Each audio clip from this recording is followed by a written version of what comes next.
l'Ubapar ne pouvait pas exister qu'avec les Finistériens.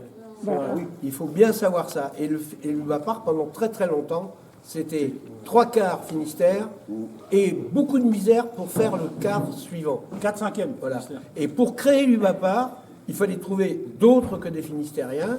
Et on a trouvé Tikendar, et c'est parce que Tikendar a joué le jeu, et puis la Fédé, qui est à l'origine. Mais sinon, c'était pas possible. La Fédé en tant que Fédé... Vous êtes en quelle année, vous 2000. 2000. Vous êtes en quelle année, vous Quelle année 2003 Avec le FIDA.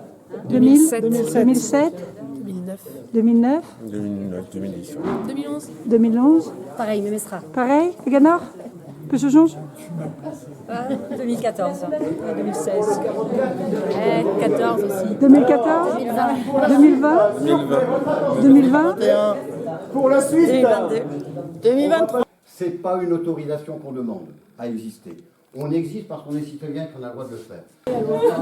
Deux, pour nous, au mouvement associatif, deuxième point du fait associatif, c'est que puisque c'est une liberté des citoyens, c'est la possibilité pour les citoyens d'agir sur leur quotidien et donc d'interpeller les politiques publiques et de les faire évoluer.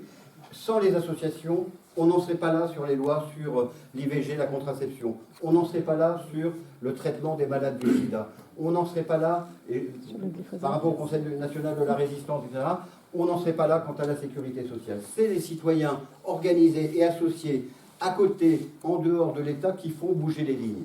Et donc, il faut reconnaître ce pouvoir aux associations, qui est que oui, des fois, il faut faire bouger les lignes.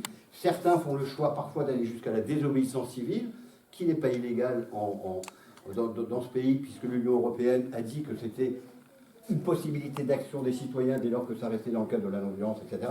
Mais en tout cas, faire bouger les lignes, c'est pour ça que c'est fait une association. Troisième élément, c'est que des citoyens qui s'associent autour d'un intérêt commun développent une expertise. Cette expertise, on peut la mettre à disposition de la construction de politiques publiques. Et donc, on co-construit avec les pouvoirs publics les politiques publiques de demain. L'Ubapar a sa place à prendre là-dedans. Vous ne pouvez pas ne pas... C'est une responsabilité que vous avez, ce n'est pas une question de choix. Vous devez être là. Voilà.